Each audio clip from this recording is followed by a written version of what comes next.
Welcome back to this episode of the Corde Snell Show. I'm the guy. We're back. Hey, how we doing, guys? It's been a few weeks. Sorry, we got to take a little break, but hey, sometimes it happens. Life comes, together. We got to take breaks here and there. But I'm here, and we back at it. What's up, Jared? Hey, what's going on, everybody? What's up, Noah? What's going on, Corde? Hell yeah. For those wondering what I'm wearing my homie Adam Ray's merch. Dope as hell. Dr. Phil, amazing comedian. We both just saw him last night, me and Noah. We didn't even know we was in the same building. We both went to the second show, saw him. Noah, what you talking about the show? I thought it was great. Man, so good, right? He's so fast. So fast. That's what I was like watching the whole time. I'm like, as a guy who has normally high energy, I'm watching a guy with high energy and great writing, like just being able to go through it. And he didn't fall off at no point in time throughout the entire show. So it was like set up joke, set up joke, set up joke, set up joke. And I think he probably went long because on the second show you can go long, right? So he probably did like 55 minutes, stuff like that. And I was like, yo, this is dope as hell. I didn't even realize by the time I eventually left that it was like 12:30. Because I think I don't even know what time the show ended because I was just having a good time and then hanging out with him. Like I know him too. So it was like cool to see him. He recognized me when I when I walked up, right?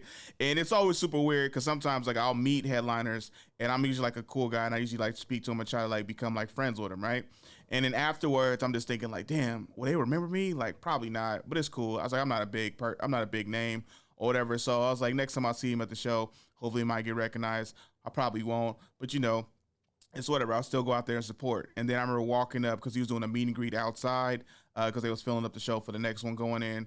And then he's like saying like hi to people. He's like taking pictures, stuff like that. And he was like, oh shit, what's up, man? How you doing? Hey, we'll talk real quick in a second. I was like, oh, snap, he remembers me. Like, oh, this is dope. Like kind of a, hell yeah. It was like a dope little cool thing. So yeah. And then we saw a guy, I forget his name, but he did stand up for the very first time. He had wanted to do stand up. He got up on stage and Adam let him do stand up for the first time. Dude was super funny, especially for your very first time. Funniest part, because dude was in a wheelchair, and then they wanted to bring him up on stage, and then he got up and walked out of the wheelchair, and then Adam was like, yo, he's like, I didn't expect that happening. He was like, oh, I just got a wheelchair because it's just easier, and he was like, you can walk pretty fine. And he said he had some kind of disease, stuff like that, so it's kind of hard for him to walk consistently. But it was hella funny because he got up on stage, started cracking jokes to me. And he was like, "What's your name, dude?" He was like, "I just want to let you know, Adam, this ain't no Make-A-Wish dream." And everyone was like, "Yo!" Adam was like losing to it. Took him because he was laughing. He had to bring it back. He was just like, "Dude, you haven't tried comedy before? Like, you sure?" Because like his timing was like super good. Like for a guy who hadn't tried comedy. He was super funny, and he seemed like one of those funny guys who probably just says like random funny stuff like off the top of his head all the time. And then I was like visualizing it, and I'm just like, yo, is this dude's start to his like a successful career? Because like a homie like Adam Ray brings you up, like Adam's like doing very well, pretty big, and then I bet you they're probably gonna clip that up from that night, and then probably if he got his Instagram, tag him, and then just start the launch here of like a new comedy career. And that was always hella dope, especially if it's your first time going up. Also, the show was sold out. Shout out to Adam. 5 sold out shows at the SF Punchline. Great, dope weekend. Merch is amazing, and giving young people, I won't even say comedy because he just tried it his first time. So young people who want to try comedy, their first start. And what a better situation than a sold out crowd where the guy who you're a fan of brings you up and lets you get some time and then kind of like kicks the shit with you and goes back and forth with you. So it was hella dope to see. Like just a great overall guy. And then the show was amazing too. And then me going to shows like this, I'm starting to like recalibrate like my top 5, right? Because I told you I saw like Lil Rel in Austin, Texas when I went, and he was already in my top 3. Like I was like Ali Sadiq, Lil Rel, and Rowan Jr. No in Pacific order, but I saw Lil Rel that night, and I saw Ali Sadiq about like 2 weeks before that, and Lil Rel was like top guy for me. And then now I'm starting like I gotta incorporate white guys in there too, also like females as well, because I was like Adam Ray top 4. Like I'm just like enjoying the show, having a great time, even though I know I'm just still like hella funny. Like if people always ask me as a comedian like who's some of your favorite comics, I'm just like I'll say it like Lil Rel, Ali Sadiq, Rowan Jr., Adam Ray now, and it's just funny as hell. You see a bunch of dope, funny guys, and it's just people who like I normally gravitate towards, and I can always watch all the time. Also, I guess 5 would be Nate Bargatze.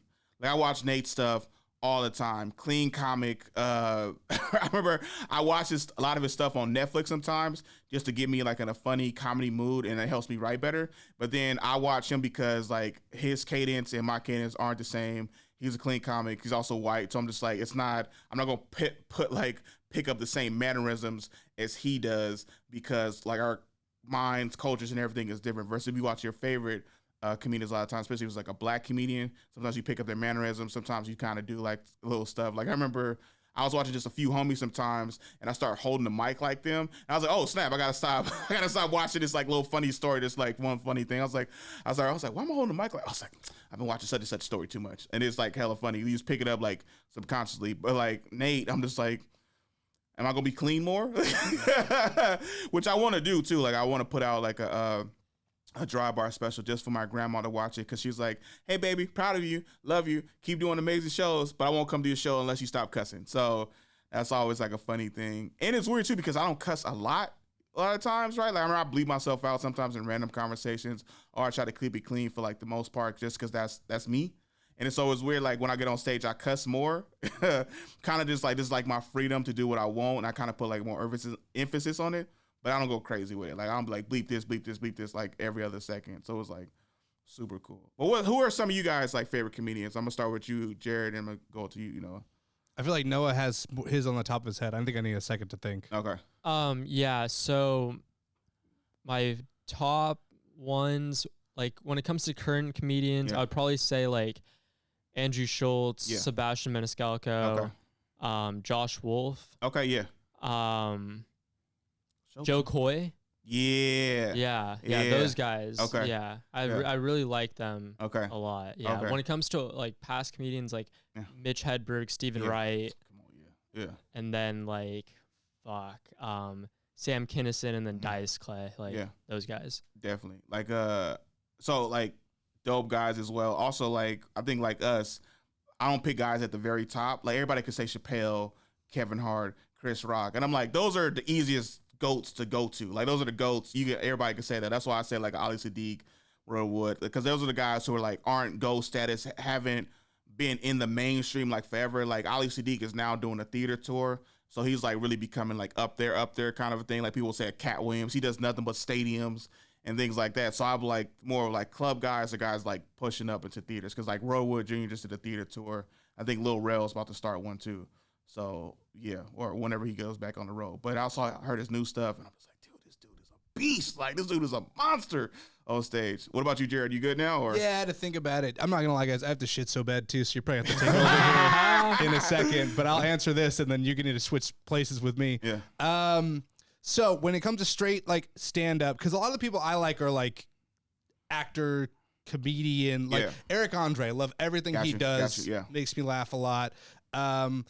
Tim Heidecker from Tim and Eric, like these guys do stand up. I wouldn't say I like their stand up the best, but like God, like they'll make me laugh with so much stuff. Yeah. Stand up. It's like to me, I really like Bill Burr. Yeah. And I like Shane Gillis mostly because of the topics they tackle. They talk about like I think no one knows how to self-deprecate in like no white dude knows how to self-deprecate funnier than Shane Gillis right now. His whole bit about making fun of his girlfriend's ex-boyfriend being a Navy SEAL starts with he's like, I like talking shit about my exes, or about your exes. I like it. I know it's not good. I like it. I think that's really funny. I like Bill Burr. Like he's like the archetypal married man. Yeah. Like he's just not afraid to be like, yeah, I shouldn't think this, but I do. So for me, it's like that. Mitch Hedberg I like a lot because his style was so different. But again, like I love Casey Rocket just because it's like I have no idea what he's gonna do next. It's like it's almost not stand up. It's like a weird one man show. Got you. I liked Bo Burnham back in the day when he was blowing up because it was like this is so different. But all right, I need you to come over because I'm about to blow. Sorry guys. Too funny, man. So, but yeah, like I remember like Louis C.K. Got canceled, stuff like that. But I remember I was in Louis C.K. like huge, like in 04, 05, 06. And then when Louis C.K. like finally like blew up, I think it was like 2011, 2012. And at that point I was off him by now. I felt like a I feel like a hipster. Like, like I liked him better when he was doing indie stuff. Like that was, like that was me. Like now he was like dope comedian. I remember like when he had the show Louie, because I remember he had another show on HBO. It was called Lucky Louie. I love that show a lot. Hella people said they didn't, but to me, I loved it because it was like on HBO. It was cussing. It was just overall funnier. Well, for me, Louis show probably definitely added a lot more stuff because he didn't have like a set like that. It was more like a reality based kind of show. Like you can walk around, like they would send up the cellar. They was like doing more individual stuff like that, and it was like. Oh, like this definitely has like a bigger budget. It's more like a different space because the HBO show, it was just like a set. It was like kitchen, bedroom, homies, like hallway. And it kind of felt like a 90s sitcom. I'm not gonna lie to you. It felt like a real 90s sitcom. And I think it lasted 2 seasons and then got canceled. But I thought it was still a success. And then that's why I learned what the C word was. I didn't know. I didn't know what that was because, like, the black community, we don't say the C word. Like, we don't say the C word. I don't want to say it, but like, you guys know what it is. Cute. Now I'm playing. We don't say that at all. And then so I didn't learn or hear it until I was 18. I remember going in my mom and dad's room and asking them what the C word means, and they're just like, it means this, and I'm like, nah, it doesn't sound right. My mom was like, no. That's what it means. And I'm like, why have I never heard that before? I was like, because that's white culture. We don't say that. You know, just like how, like, she's like, white women call each other bitches. Like, you can't call a black chick a bitch. I was like, oh, okay, cool. Still confused and still, like, wasn't until later. And then that's why I start hearing it more and more. Like, some more movies I watch, like, white-esque movies and things like that. Or I start hearing it a lot. I heard, like, people in the UK use it a lot. Just, like, straight, hard use it. And I was just like, oh, this is why. I was like, this is white people use this, but UK white people really use it. I was like, and I'm not European. I don't live in the UK. I was like, so that makes a lot more sense. And I'm like, yeah, okay. Definitely get that now. That's super cool. So, yeah. I'm sorry, boys. Yeah, it's all right, man. I'm leaking out of both ends. This is not good. It's cool. You sick or something? Oh, always. Okay, yeah. That's super funny. But so going back to Adam Ray, seeing the show, like I've been meaning to tell you guys this. Like, you guys are comedians. You guys go to Tommy T's all the time. Do you guys go to Tommy T's for shows often? Not as much as I would want to, but when I can. Okay. It's just busy nightlife or something like that? Yeah. Okay. Like, 'cause I wanted to start telling you guys, start going to like different comedy venues to introduce yourself to people. And then, like, use the fact that you're a comedian to get into places, to get into spaces. Like, no, you want your family to see Adam Ray, dope as hell. But if you went to the Punchline a few, like, more, you could have probably gotten in free. Well, no, because like, it was sold out. So one thing about the Punchline is that if it's a sold out show, they tell comics not to come because it's just hard to get in and stuff like that. I'm a guy, like, even like last night, because there's like a lot of stuff going on. They was like, go in, and they're like, he was like, no, stay outside. Like, go in. I'm like, hey, guys. Whenever you figure it out, I'll go in then. All right. And then also, like, I was hanging out with Adam for a bit, and then they was like, I told you to go in. I was like, oh no, I was just chilling with Adam. I just want to say what's up, stuff like that. Yada, yada, yada. So use that to your advantage. Like, sometimes you can like go to certain comedy clubs, but also be respectful though.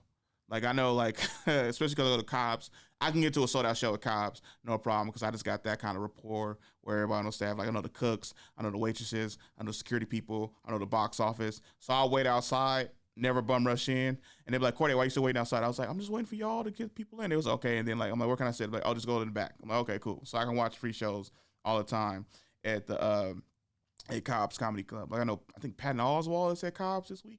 So, like, I could probably go there, just, like, sit in the back or something like that. And it's kind of, you know how I know my relationship is good with a certain comedy club?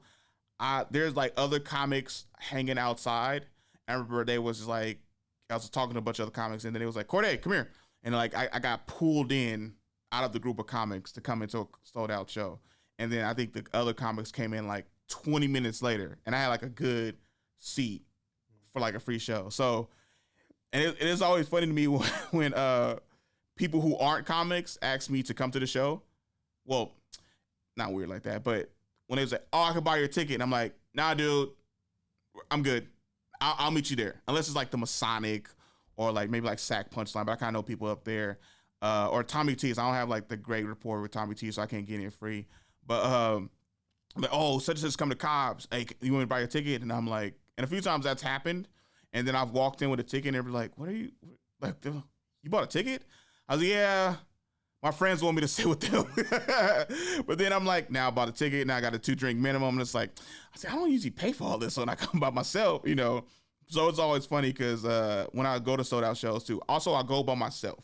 That's another thing too. Like, I know you have a girl. Well, you both got girls now. Damn, I'm team single over here. A lot of times if you go to a comedy show, I usually go by myself. That makes it a lot easier because I'm not bringing anybody extra. I'm not like the person, you know, I'm not the person like, hey, can you get like me and 2 of my homies in too? Like kind of a thing. So get me, my wife, and my girlfriend in. Exactly. But like make sure one goes through one entrance. Exactly. One goes Like, the other. hey, can you let her in real quick and just sit her on the opposite side of the room, and then I'm gonna sit with my wife. Hell yeah, that's how you do it. But nah, so it's funny because I remember I've been told a few different times. It's like, hey, I was like, can I come to the show? I know it was sold out. They were like, yeah, just you, right? And I'm like, yep. They were like, all right, just checking. I was like, no, I ain't bringing nobody extra. I ain't bringing. There was only one time. I think her name was Yvonne Orgy. She was on. It's stop it. It's Nigerian. It's a Nigerian name. Stop it, you guys. All right. So that's how you know black people invented orgy. Hell yeah. It's in the name. It was my homie's birthday, and she was headlining Cobb's and had sold it out. And I was gonna bring my homie and my sister. My sister was kind of iffy on it because she was like, I don't know if you can't get me in, I don't want to come. And I was like, I can't get you in. But I knew it wouldn't be the best seats. So that's why I was like, you can come, but I don't know if the seats. He's like, well, the seats not going to be kind of bougie. He's like, seats ain't going to be good. I'm like, all right, cool. And then later, because I knew the security, they brought me up to the green room to meet Yvonne, which is dope as hell. And then I'm talking to her so dang long that I left my homie on his birthday downstairs. Then he got kicked out of the club, like, cause I was upstairs talking, and I was like, I just gotta go. And then she's like, no, but where you from? Yada yada. You live out here? What's some dope restaurants to go to? I was like, it's kind of late. It's like a Tuesday. I was like, some not really open. Everything probably closed at like 10. I was like, what time is it? She's like, it's like 11:30. I was like, dang, yeah, you really ain't got no luck.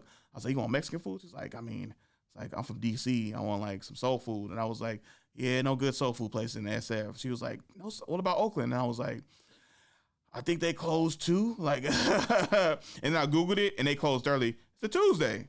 I was like, if you was here on a Friday or a Thursday, I could have hooked you up. But then because it's a Tuesday, they don't know people coming out. So yeah, it was funny as hell. Then my homie got mad at me. He was like, man, you know, it's cool and everything, but I feel like our friendship is dividing. I was like, why is that? He's like, man, we don't hang out no more. And I was like, is this because of I left you outside on your birthday? He's like, nah, it ain't that. Well, like, I knew where this is coming from, but yeah, it was up here. So sometimes just use your advantage of being a comedian, but be respectful, which I tell people. But it's funny as hell because still comedians be like, oh, Corde, I don't know how to talk to people like you do. I'm like, what you mean? Just be nice, be cordial, strike up a conversation, be friendly. But I realize not everybody's friendly. Some people are like real introverts. I'm like a real extrovert, so I like to talk to people. So it's just easy for me to strike up a conversation, meet people, and then sometimes, you know how just talking to people, something good comes out of it. Like, I remember I was talking to Adam Ray's guys about the merch, stuff like that. But like, I was like, oh, this is dope as hell. And then I was like, another guy, I was like, yo, camera. I was like, is that a regular cell phone or is that like a dope camera? He's like, oh no, this thing was like 2 G's. I was like, oh, okay, well, I can't afford that. But it was like, he was using it when Adam was like in the back and he's like walking up on the stage. I was like, that's gonna be a dope clip added to whatever other thing, you know, like, or like a retake of like how Punchline SF thanks you so much. And it's like, get a clip and you see the sold out crowd. I'm like, that's gonna be a dope ass shot. So stuff like that. Then his camera guy used to do comedy, stopped, but he just like a lot of Adam's behind the scene, like production and scenes. And I was like, as I stopped in 2016, I was like, did you stack Punchline a lot? He was like, yeah, I used to do all the time. I was like, I used to do Justin Harrison shows. He's like, I used to do all his shows. I was like, so yeah, I was like, I do know you then. Like, I do know you. He's like, yeah. And then Nick Larson was another homie of mine based out of Stockton. I was like, yeah, we both used to do his show. I was like, so that's why you look so familiar. He's like, okay, cool. Strike up a conversation. And then before you know it, I got merch. Would have got him to sign it, but I was like, I'm gonna wear this. So no, I don't want it to get ruined. But yeah, he was like, you got some merch? Corde, you got some merch? I was like, yeah. He was like, for sure, man. He's like, yeah, that's what I'm talking about, dude. Yeah, that's what I'm talking. And then all his homies like, all right, Corde, see you next time. And I told them, I was like, hey, let me get y'all Instagrams, and then I'll send y'all my merch. So then y'all can know. He's like, oh yeah, man, dude, I'll definitely support the Corde Snell stuff. I was like, yeah, that's what I'm talking about. And it is being cordial to people, to strike up conversation, stuff like that just works out. So go to more shows, guys, but don't be assholes. No, because I say that because one time people at Cobb's told me if I knew a guy. And I was like, who? And it was like, he's a new comic. He just be bartending. He's like, I'm a comic. And he just walks in past security because he hears that he can get free shows. But he's like, I don't know who that is. And they like talking shit and like talk, because dude's rude. Like dude's like says I'm comic, and he just, instead of like waiting, like, okay, like wait over here for a little bit, we're gonna bring some people in and then we'll figure a place to sit. He just like, I'm a comic. And it's like barges in, and he just like says, I'm a comic. And everyone's just like, I don't know you, dude. I haven't seen you on no showcase, no nothing. It's like, who is this dude? And like as they're saying that, like how rude he is, he doesn't like sit and like wait to just be cordial to people. He walks in, he's like, hey, I'm a comic. And he was like, hey man, let me come here. Let me talk to you. And I had to pull him to the side and tell him like, yo, I know you're a comic, but you gotta wait too. Like just because you're a comic don't mean you can just cut the line immediately as you walk up. We're checking other people, we're doing other stuff, and you just kind of wandering around. And then it was like, that's the guy. I was like, I don't know him. I don't know him at all. I was like, you want me to talk to this? And then the boss was like, I'll talk to him. And I was like, ooh. Yeah. So that was like super funny. But yeah, man, it's just good to network and also have a home club. Like I always say, San Jose Improv is like my home club because they fuck with me like a ton. They I get into sold out shows there. Like to figure out a way to like, to sit here or stand here, stuff like that. But it'd be funny because they'd be like, hey, you can't be up in the green room. I was like, why would I go to the green room? I ain't trying to, what? Like they was like, no, I know, but we just have to tell comics. I was like, why did some comic try to sneak up to the green room? And they was like, yeah, because they were like a regular here. They think they can just go up to the green room. I'm like, I'm not on the show. You know, like you think like still logically. I'm like, well, yeah, I could see some guys though just being like, bro, yeah, come on, dude, it's me. Yeah. No, yeah, and I'm just like, but I'm always under the mindset this can all go away at some point, or somebody said something that like wasn't true, lie on me, and then like all this is just taken away. All the girls who watch this show will cancel you. Shut up, dude. That is a fear of mine. I'm not gonna lie, because I talk about my dating life on here too much, which I find out over the few months. So it's like, yeah, but it's one of those. It's one of those. I'm just like, it's like you can't go up to the green room. I'm like, I don't know this guy. I was like, unless. Only sometimes I'll ask. I don't even ask to go to the green room. If I know the opener or the feature, I'll talk to them because if I know them, I'll be like, "Hey, what's up, yo? Make cool friends with them." And I'm like, "Can I meet him? If not, it's cool. Keep doing your thing." And I'll just hang out with the feature, and I'm like, "We're about to go upstairs." I'm like, "Okay, cool." And then I'll just stand down there because I like can't go to the green room. And it was like, "Corde, what you doing?" I was like, "You said you was going." I was like, "No, we're going." I'm like, "Oh, okay." And then like I'll still tell them, hey, he said it was okay. I'm not trying to like I know what you guys said. I like he said like I'm still nervous about it because it's like and then like because I remember one time I got stopped at San Jose Improv, but this was like fall of 2014. My homie Brett Ernst was headlining there, and I'm hanging out in like the lobby area, and there was like different management there at the time too, and then I walked in. I was like, "Oh, I'm a guest of Brett." He said I can come up, and he's like, "I'll go to the green room." But I was like, "I'll just wait for him to come get me. I'm not gonna walk up there because I know y'all got like a protocol." And he was like, "Nah, dude. I'll talk to Brett. He said he didn't have no guests." And I was like, I'll text him." He's like, "Nah, man. If you ain't got no tickets, you got to dip." And I was like, "Can I just wait for a second? I'm gonna text him." He's like, "Nah, dude." And the dude became combative, and then but he had to handle something. He walked away, and I texted Brett. I was like, "Hey, man."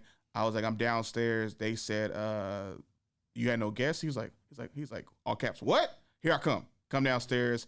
He's like, "What's up, Corde?" I was like, with a homie and who knew him too. And he was like, "Oh," he was like, "Hey, come up here with me, right?"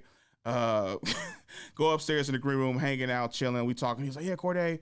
He's like, yeah, that's cool. He's like, "So how long?" He's like, "Well, I got 2 shows here. And I got to do another show on Saturday, but I'm back here on Sunday, but it's not my show. So if you want to come hang, you can, but it's not my show." I was like, "Okay, cool. I'll come hang." And I was like, "I know how to." I said, "I'm not going to try to be like bigger." He was like, "Oh," I said, "All right, that's why I respect you." He's like, "People don't get it, you know?" And then the dude who was combative before comes up to the green room. He was like, "What's up, Brett?" He was like, "You too." I told you guys got to leave. You guys got to get up out of here. Brett, he was like, what? He's like, what? He's like, hey, I was like, all right, Brett. He was like, no. He was like, sit down. He was like, he was like, hey man, let me talk to you outside. And then that's when Brett was like, Brett like smoothed everything out.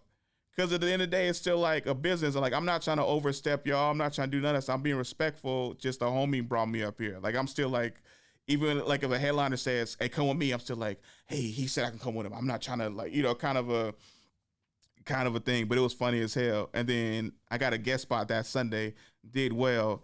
And then the same guy who was trying to kick me out on like Thursday, whatever day, he was like, hey man, yeah, you funny as hell, man. Why you did a show here? And I was like, oh, because at the time people was doing bringer shows at San Jose Improv. And if you didn't have a minimum of 30 people, like you probably couldn't do it. And I was just like, can I bring out 30 people? I was like, I could try. But it was like 30 people on a Wednesday. And I was just like, it's going to be hard. And I started inviting people, and good thing I didn't do that show, the bringer show, because the homie was like, yeah, I can come.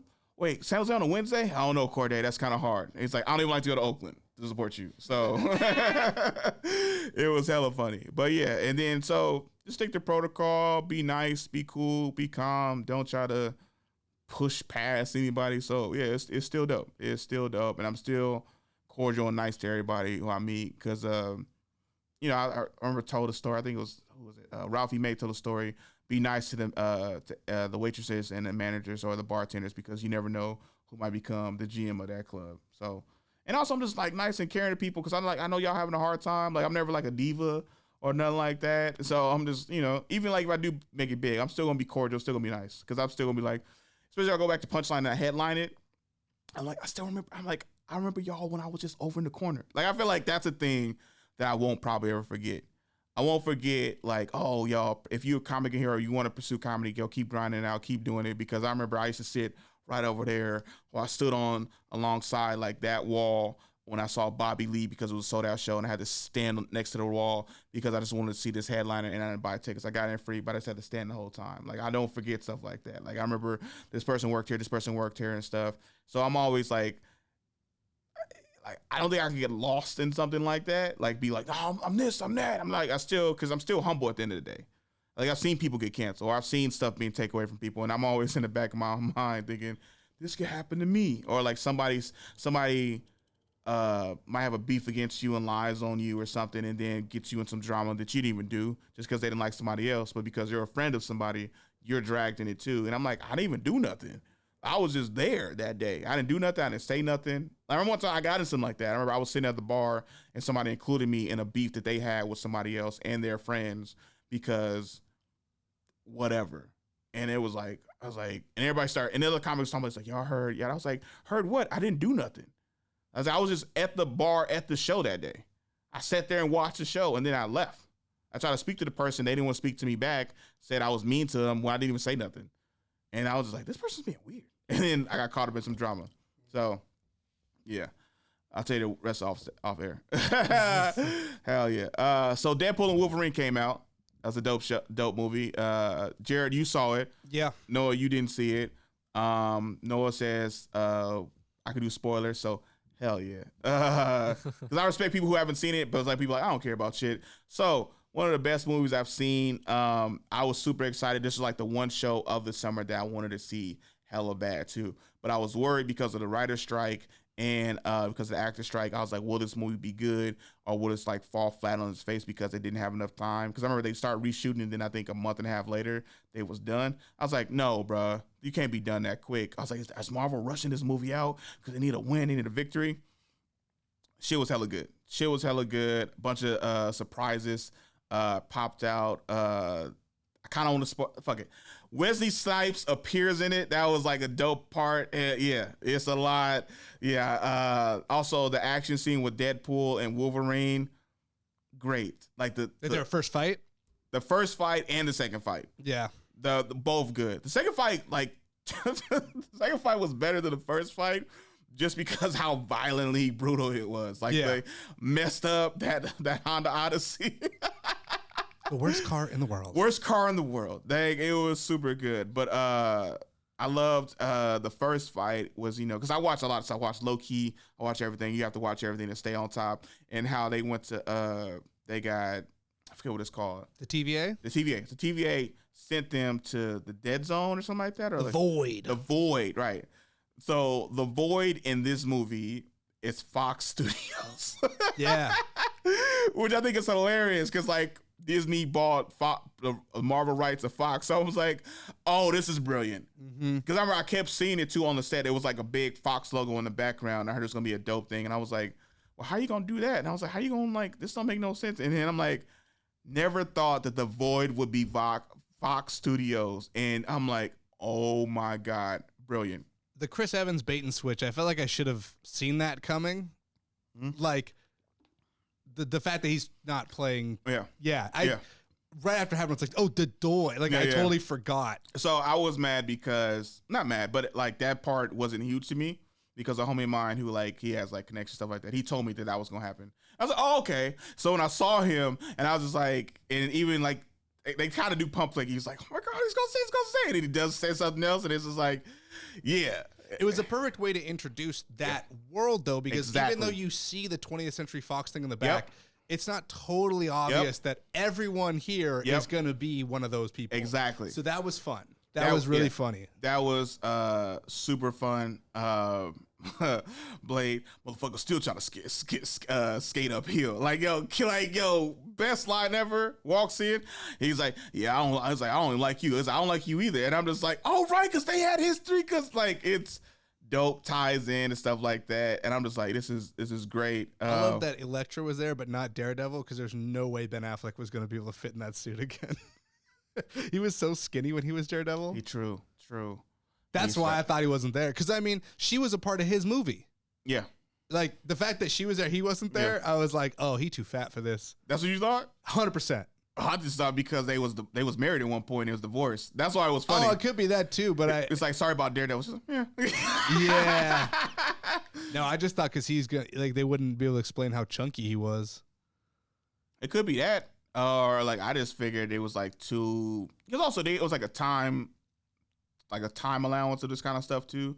So it probably couldn't fit everybody. Because I heard it was supposed to be a lot of cameos that didn't show up, which was dope and cool. Because I'm like, some of these are just rumors. Gambit. Yeah. That voice. No, the voice. Yeah. I don't know anything about Gambit. He's from like Louis. My name is Remy LeBeau. So is he from like Louisiana or something? He's from Louisiana. He's Cajun. Okay. He's from like New Orleans area, so that's what that's supposed to be. And it's funny because like everyone's like, this voice is like kind of funny and kind of weird, right? But the funny thing about that, Channing Tatum is like from New Orleans, and can speak Creole. Oh, okay. So he can actually do. So the accent was like kind of funny, but so was it correct then, and we just don't know because we're from California? I don't think so. Okay. I mean, or it was so quick and stuff like that. I was like, dang, this fool is speaking fast, kind of a thing. Yeah, which was part of the gag. Yeah, part of the gag. And then I was just like, because I'm from my parents. I mean, my dad's from Louisiana, but they do talk country like that. But I'm like, so it's a mixture of like country and French, like wrapped into one. Right. Yeah. So I'm like, this could be the gag or something like that. And I'm like, I don't know. And then in my head, I was like, well, would I have liked the whole movie of this accent? Oh my God, yeah. that'd be so confusing. That'd been funny. And then I'm also like the cartoon, because that's what it was based off. I'm like, well, the cartoon, he didn't speak like that, but I'm like, this is also probably just a gag at the same time too. So it's super. It's funny because it was kind of a meta joke on the type of roles that Channing Tatum has taken in other franchises. Like when he was in that End of the World movie, Seth Rogen, and he was the Gimp. You know what I mean? Like he loves jumping in as these weird characters for best role to me. Best like random jump in role to me. Yeah. Because I was an excuse. Like I've been doing it with this guy for heck long, and then all of a sudden he's like Channing Tatum, and he was like, hey guys, I'm like, did not expect that. Right. Did not expect that at all. And then like how he just kept acting in it too, and I was like, oh, I was like, more people should do this. Be like random, like you're in this, like yeah. So like, or when Tom Cruise was in, I think was it Tropic Thunder or something like that, the end of it, and he was like fat, and I was like, an agent, right? I was just like, I want to see a movie with this character. Dude, he was incredible. I don't give a fuck. I don't give a who fuck. you are. Yeah, you fucking yeah. It was like, and then playing Ludacris, hands up, like it was another. I was like, it like. What was like 2-3 minutes of that? Yeah, but it was incredible. You're like, his agent's more terrifying than terrorists. Exactly. They were afraid of him. Right?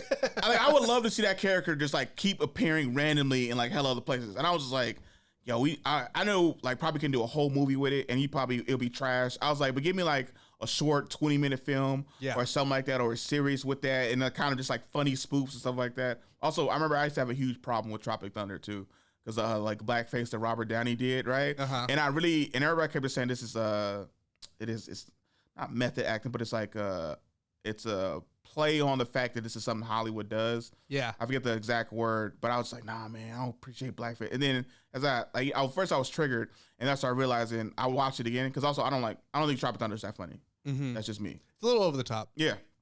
Also because I thought people love that movie to death, and I'm like, I didn't think it was that funny. And I saw the all-star cast that was there. I thought it was gonna be one of the all-time great classic comedy movies. That's when I saw the cast. Yeah. And then I was like, okay, some of this is cool. Like, all right, cool. Yeah, kind of. Robert Downey Jr. was funny in it because then in the callback of like Brandon T. Jackson too. And I was like, Jack Black wasn't super funny in it to me. Ben Stiller couldn't really, and I was like, these are some of my funniest people to me. Like alone, funny as hell. Together, I was like, not so much. It's like watching the All-Star games for the NBA. Sometimes you put all these guys together and it's not a fun team. Exactly. You need someone, if you're going to have that many stars on there, someone has to start taking a role player role. Like Jumanji was like the closest thing I saw to like a good, you got Kevin Hart, you got The Rock, you got Jack Black, and then you got a woman. Yeah. And yeah. Don't know her name. I don't know her name either. I'm not gonna lie. Yeah. But it was great. I leaned into that for a bit. But I mean, that was the closest I saw to like an all-star cast managing the energy well. They passed the ball a lot. A big part of that is because The Rock and Kevin Hart are friends. Great friends.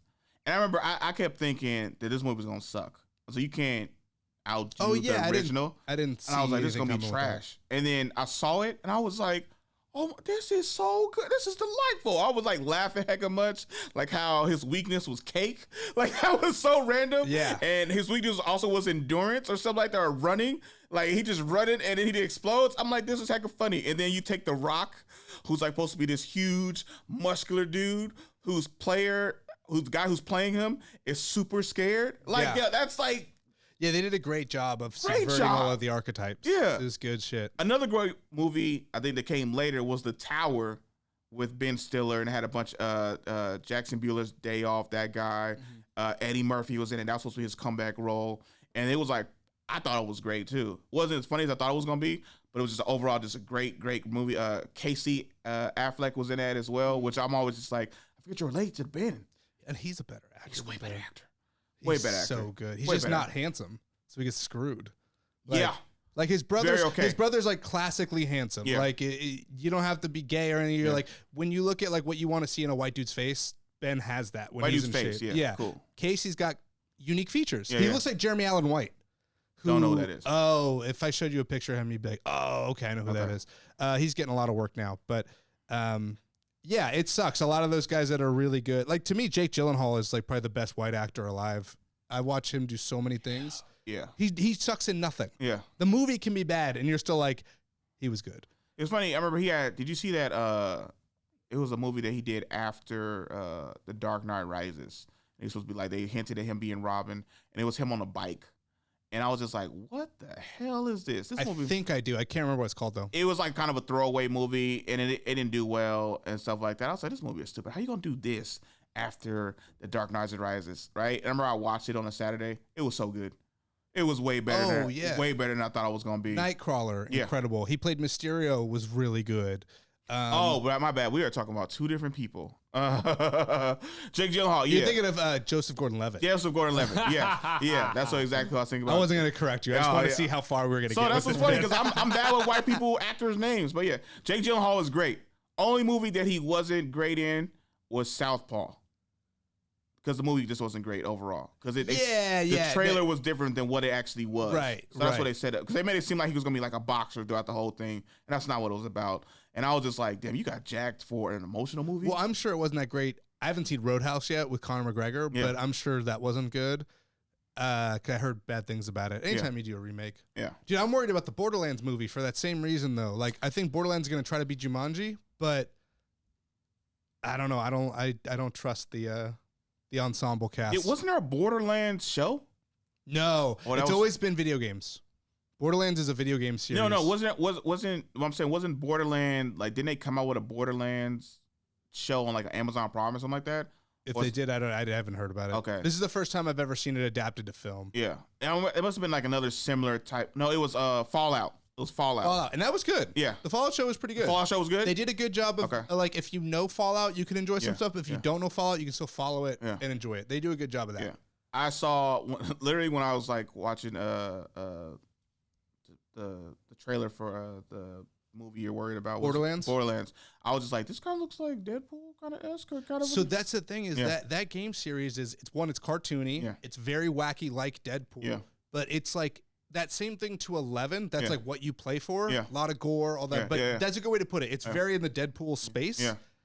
And it's like, well, I could never see this adapted to live action. Yeah. Like, good luck. I saw the trailer. I thought it was a show.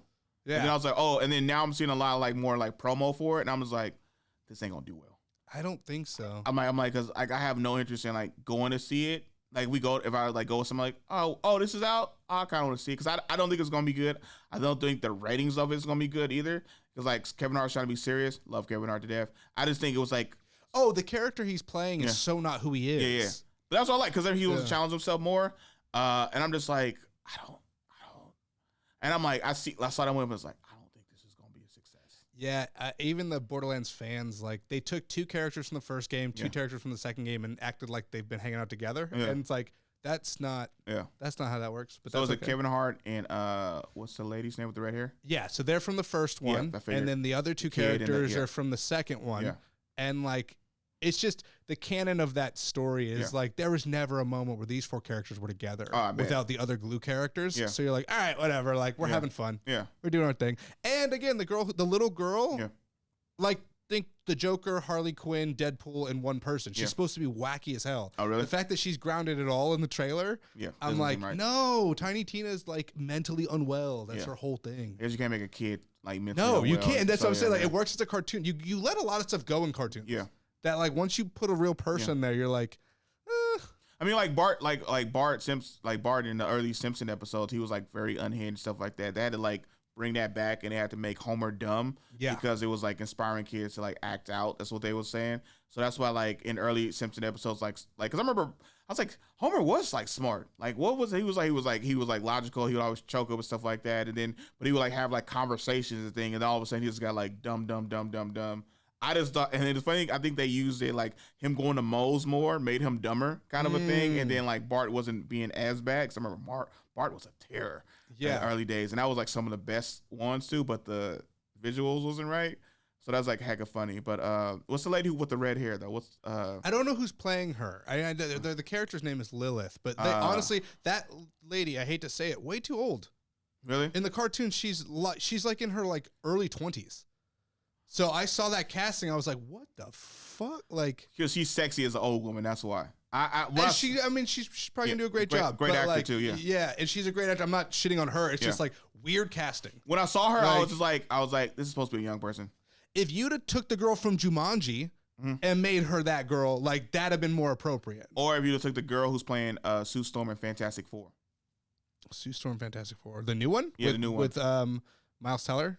And Michael B. Jordan is the Flame? No. That's the old one. There's a new one coming out. There's an even newer one? There's an even newer one coming out. She was in, I think she was in 007, and she was in a movie with Kevin Hart on Netflix. Okay. Yeah, I forget her name, but yeah, she's like, she's dope yeah. But it's just funny. The actor is at least 15 years older than she should be. Yeah. So I'm like, okay. I could tell that too. And I was like, I don't think this lady's supposed to be this old. And it was funny, but I was like, I love chicks with red hair, so I was like, I'm on board. Even Jamie Lee Curtis as Tannis is a little old, but I trust Jamie Lee Curtis as an actor. I'm like, she's gonna pull this off. Absolutely. Yeah. Jamie I was okay with that, but again, also too old. Yeah. I'm like, both these ladies unfortunately are too old to be these characters, but whatever. Like, that's funny. That's funny that we're complaining about women's ages in like movies, but it's like, because you're trying to be accurate to like something. People. And that's the only reason. And then like they're don't both get good stuff actors. right. Yeah, I'm not talking shit on them. No, I know. No, because it's like funny. Like when you watch like especially something you're super passionate about, like a game series stuff like that. And like, come on, man, y'all could have. but I like we're complaining about their age, but sometimes when like you get a good actor instead of like a fine chick who can't act, and the movie goes south. This might have like help give like a stronger performance. Oh yeah, I hope I'm wrong. Yeah, I hope so much when I go to see it. Yeah, even Jack Black is Claptrap. I was like, all right, you're just throwing another name in there. Claptrap. He's the robot, the little square robot that kicked down the well.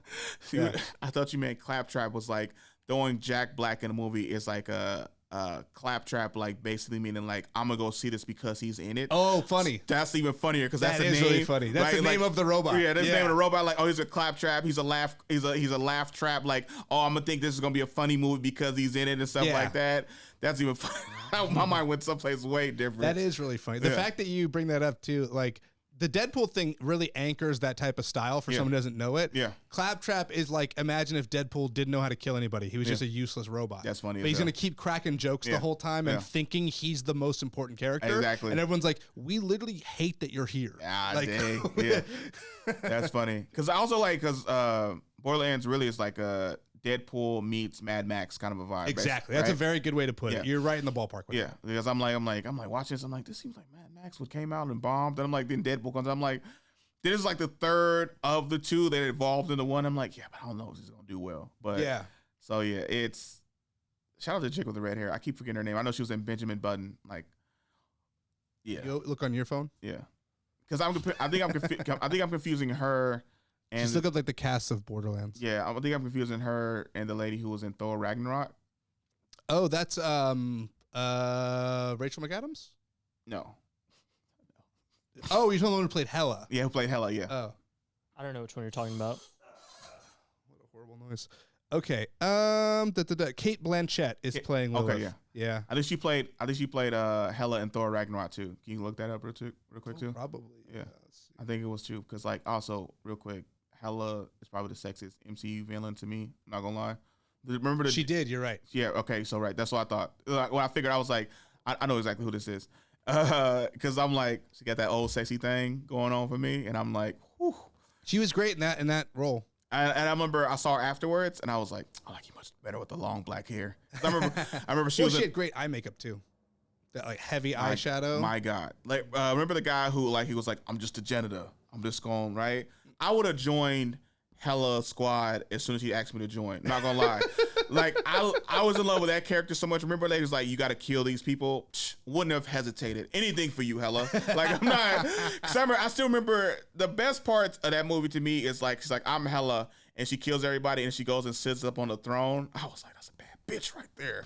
I was like, God. And I'm just like, so no one gets a love scene with Hela? Like I would have definitely tried to been pushing like or just like acting like, well, you know, me and Hela together now. Even if it wasn't in the script, I would have been ad-libbing so much about he was like, why are you doing this? You gonna kill innocent people? I'm like, have you seen her? Have you seen her? Like kind of like Will Smith when he's like the meme like that. Yeah.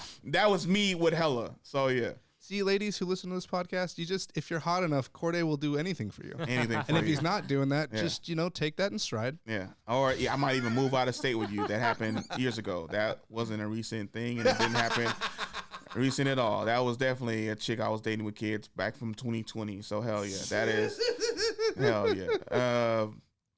But yeah, if you're hot enough, I think if any chick is hot enough, anybody will like shoot. Okay. Spin it forward. Cardi B just filed for divorce from Offset right now, all right?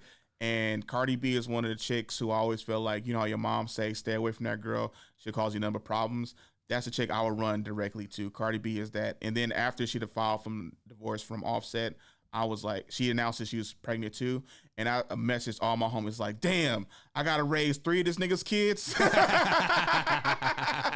And people was like, what? I was like, oh, I need to get famous so I can shoot my shot at Cardi B. Like it's one of the, I think I gave my top 4 a few weeks ago. It's like Adele. Oh, so this is who it was. It's Adele, it's the wife, Nelly Furtado, my queen. And then Cardi B is my side chick. Like that is like, and then Rihanna is like, I don't even know. You're her side chick. Yeah, basically, yeah, exactly.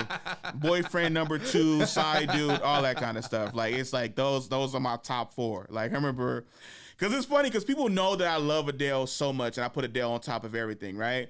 So when I put Nelly Furtado on my story and I put my queen, everybody was like, what about Adele? What about Adele? And I was like, I had to DM everybody. I was like, you hear how I said my queen and not my wife? Like, come on now. Y'all can't be over here.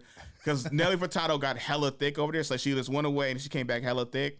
Now I'm mad because she's kind of losing it now. So it's more of a tone thickness. But I'm still loving every single minute of it, all right? Because I remember she was like super skinny girl. And now she's still singing Promiscuous Girl. And I'm like, yes, you are. All right, that thickness and stuff like that. And I'm not trying to sexualize, but goddamn, Nelly Furtado, you are sexy. Cardi B, damn, yo. I remember I used to listen to Tatiana all the time because I was just imagining myself with. I was like, I'll be a blood. Like, yo, I'll go through whatever to get to you, Cardi B. Right? Quick story. I remember I was doing a show. I was on an open mic in Union City, and I remember I was shooting pool. And then I was on the mic, and then I was at the mic, and then some chick was shooting pool with this guy. I immediately thought it was her dude, right? I'm like, oh, okay. I was like, man, dang, that's her dude, or whatever. I was like, so initially, I started a conversation. I'll just work them into a conversation. I'm like, oh, dang, bro, she beating you over in pool. Dang, your girl beating you. He was like, what? This ain't my girl? And I was like, say less. So I wrapped up my set probably a minute and a half later, and I walked up. I was like, oh, y'all shooting pool? I was like, hey, let's get another game. I was like, I bet y'all beat you and stuff. He's like, nah, I'm not trying to play no more. So I'm going to go outside and smoke. So I wait 2 to 3 minutes, and I was like, walked outside. I needed a cigarette to smoke, too, all of a sudden. I was like, and I remember I always keep lighters on me all the time because people who smoke never have lighters for whatever reason, right? So I remember keep a lighter in your pocket. That's how you can talk to a female. I think this is like, I don't even know when this was. It was a long time ago. But I remember talking to her. It's like, yeah. I was like, oh, I like your nails. You got blue nails. That's dope. I like your blue nails. She was like, yeah. I got blue nails because it matches because my boyfriend's a Crip. And I was just like, oh, that's what's up. And I was like, oh, she's like, yeah, but it's we kind of toxic relationship. I was like, well, shoot. I was like, I'm not toxic, kind of throwing it out there. And I remember I was like, hey, we should shoot some pool. She's like, I love to shoot pool. We should shoot pool all the time. People in here who suck. I was like, well, I don't suck. I'm about to leave, so let's get another game of pool and stuff like that. She's like, okay, yeah, that'll be dope. So I remember I got her number. I was like, I'm going to steal her away from her Crip boyfriend. Hell yeah. And then on the drive home, I think it was in Hayward, I was like, steal her away from a dude who's a Crip? Are you crazy? Yeah, that's a little wild. And I was like, I remember never text that. I think I texted her once and never text her again. Because I remember I was just like, hey, I'm about to on my way to get a game of pool. I'll be in this area. Let me know if you down. Or something like that. And she texted me a few days later. And I was like, and she was like, oh, my bad, just seeing this. I was like, I was out and about. I was like, oh, you must be with your boyfriend. She's like, oh, no, we broke up. And I was like, oh, y'all did? But then I was like, do I really want to be dating a chick who just broke up with a Crip? And I'm like, hell no. yeah, man, there's easier stuff out there. Way easier stuff. And I was just like, yeah, nah, I'm not about that life. I was like, I'm a dude who's educated. I was like, I went to school, and I'm like, I'm not about the thug life at all. Except for you, Cardi B. Hell yeah. Is she still about the thug life now? Because she's quite rich. I'm sure that's something that she's not. She usually dates thugs or former thugs or rappers who used to be former thugs. Or just like a street essence kind of a thing. But I'm the good dude who you need in your life. I'm the dude your mama told you should have been married a long time ago. He's the security guard next door. Exactly. All right. Don't know what that means, but hell yeah. Real quick. Well, have you ever had speaking of that? Have you ever had a girl next door, growing up or anything like that? No, I didn't. Okay. Yeah, I wish I did, but weird no. One. I had a weird girl next door. How was she weird? Well, so I was really into scootering, so I would be scootering out front, and she would be watching me from the second story. And I would look up, and she would hide, and then and I would be doing 360s and shit, and I would look up you see that shit, bitch, and then but she would always just stare at me, and then one day she came down, and I was too scared to talk to her. If you'd hit a 720, you'd have been married. Definitely would have, man. That is crazy as hell. Funny how you was scared of her, but you kept doing tricks for her, and then she came to talk to you. She worked up enough courage to come out of her room where she was quiet and just imagining y'all being together to come downstairs and speak to you, and you ran like a little pussy. Ain't that a shame? Yeah. Well, he scooted off. He scooted off. There you go. That's right. You didn't run. You scooted off. Poser. Where we at? We got 5 more minutes. Yeah, hell yeah, we cooking right now. I talk about a lot of stuff. We just going off randomly, stuff like that. So yeah, take advantage. Keep writing. I gotta just mention this real quick. Still headlining San Jose Improv, October 23rd. Shows at 8 p.m. I'm writing to try to figure out what jokes I'm gonna do that night. Like I'm debating if I'm gonna have 2 people with me or 3 people. I think I'm gonna lean to 3 because I kind of want to do 60 minutes, but I kind of don't because I feel like that's a lot of new material to be doing, and I don't want to do old material. I'll probably do one old joke because I sell merch off one of my old jokes. I even got new merch like on the way. I'm gonna show you guys after the podcast. We'll probably clip it up after this too. But yeah, like a bunch of different stuff, a bunch of different things, and like right now I'm really in the mode of because I want to do 55 to 60, right? But I don't want to do that if I don't have the material. So I know I have probably 45. At this point, I just have to remember the 45, and then I'm trying to expand it to about 55. And I'm just like, sometimes I have to remember older jokes that I don't tell as much, but I've never like told in front of people, right? The one thing that's keeping me, that I keep wrestling over with, right? Should I do COVID material that I wrote? But I know like friends and family will be there, so I'm like, I feel like this is like it's not relevant, but it's kind of relevant because I didn't talk about it. But I know it won't be like a huge thing I'm gonna focus on. Like I got other stuff, but that's like something I just want to say, like teaching it, like being at home teaching, or people not respecting the fact that you're working from home, thinking like why you ain't coming out to like do the groceries or get the groceries, bring them in, stuff like that, just busting in your room. So like all this like funny little random stuff, but then that when I think of those stuff, it makes me think of other stuff that annoys me today. So I think I'm gonna keep using those like complex of jokes and then go off and write newer material from it, which like kind of spins off to more recent stuff. So yeah, but I'm like super excited. I can't wait for the headline to San Jose Improv. It's dope. My name's on the I'm actually writing my name on the marquee just like for the right to see like if I can if it's all possible. And I really want to pack that thing. I really want to sell it out because if I do, I know that's going to be a lot more opportunities for me, but also a lot more opportunities for people who I bring up. And that's the hardest part that I've always talked about. It's always the hardest part of where you who you're going to bring to the shows, especially for a place like that where unless you bring a host, bring a feature, you even give a guest spot. That's always the hardest thing because I'm like, all right, I really want to be successful with this. I want to be like Adam Ray, bringing all the merch and stuff like that. And then like, okay, I got my feature, I got my host, I even got some guest spots and really just travel with the homies. And that's always another thing. You always got to think about who do I want to travel with constantly around the country. Like I know you guys like, I always like said, I don't know if I can bring you guys. And you guys like, we're not there yet. But I know if I ever come back, let's say if I blow up in the next 2 to 3 years, hopefully in a year, because that'll be dope as hell. And then come back and do stuff in the Bay, you guys will probably be the first people I hit up. Like, or like come like. I appreciate that. I'm also not offended that you would want to travel with me. I get it. I'm always shitting. I'm always, always getting into trouble. Well, no, I just got people who are more experienced than you guys. That's what it really totally, is. Totally. So it's I'll be real. So I remember a homie of mine. I saw him headline a show on Thursday. Shout out to JD out in India. I remember I told him. I think it was about 8-9 months ago. I told him I was like, hey man, you've been growing. You've been doing good. I'm letting you know right now. People are starting to ask me, can you headline? And I'm gonna be honest, I told them no, but he's getting there. I was like, because how much time you got right now? I said, you probably got like, what, 15 to 17? He's like, I got 15 to 17 minutes. How did you know? I was like, I just kind of figured. He's like, I can maybe stretch it to 20, and I'm really stretching if I'm doing 25. I was like, yeah, the person who asked me, can you headline, was wondering if you could do 30. And I was like, I don't think you there yet, but I'm keeping it a buck with you right now. Keep writing, keep working, because you'll probably be there soon. And then he's headlined, I think, 3 times now. I remember he did a spot earlier this year at Gnarly Deli in Chico, and he said he did like 45, but he said he kept being heckled by this drunk dude in the audience, and he said he roasted him, and I was like, see, that's what I was talking about. I was like, if I would have booked you or told somebody you could headline early on, you might not would have known what to do with a heckler, but now you've been doing it a little bit longer. You got your material up. Now you easily did a 45-minute set.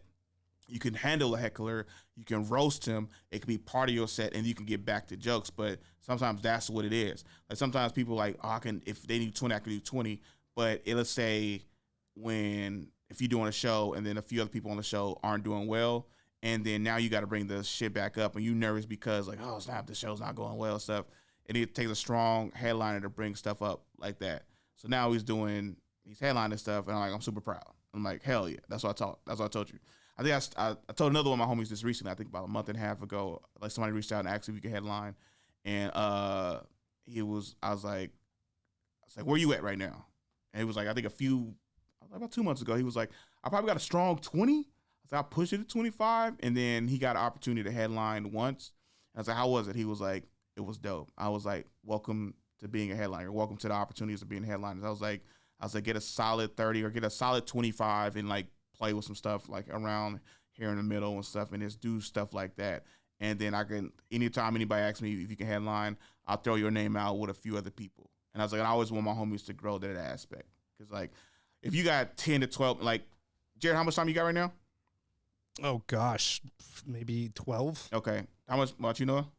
Dude, I've been revolving 3 minutes. I would say probably I'm confident with like 5. I was gonna say 7. I was gonna 5 to 7. Okay, so yeah. So like if somebody asked Jared, can Jared hairline? I'm like, no. I like just like nah.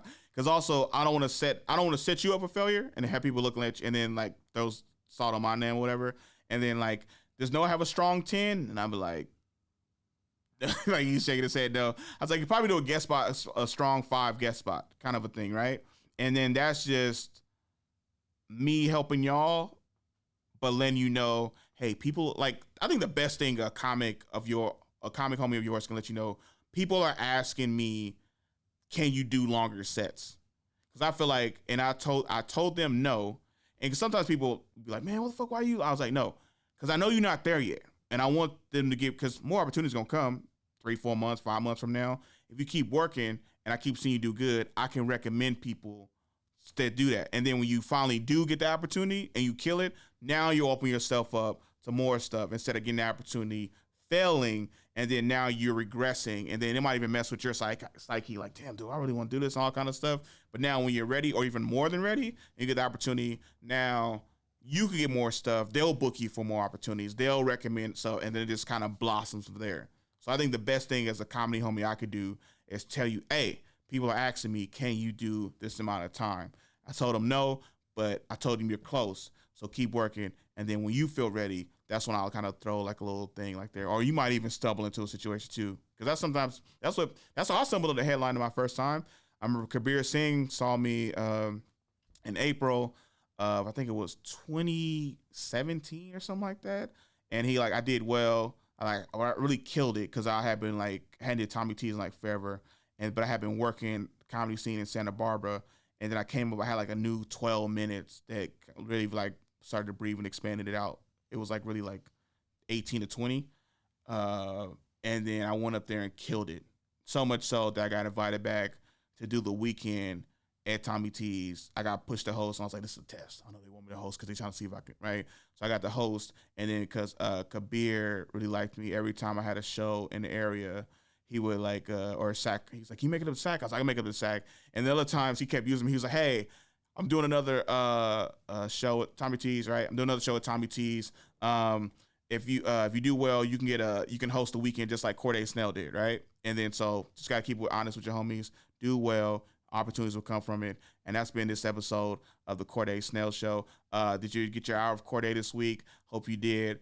Please like, subscribe, and share this podcast. Also, if you have any questions, email us at thecordesnellshow@gmail.com. Have a great week, and we out.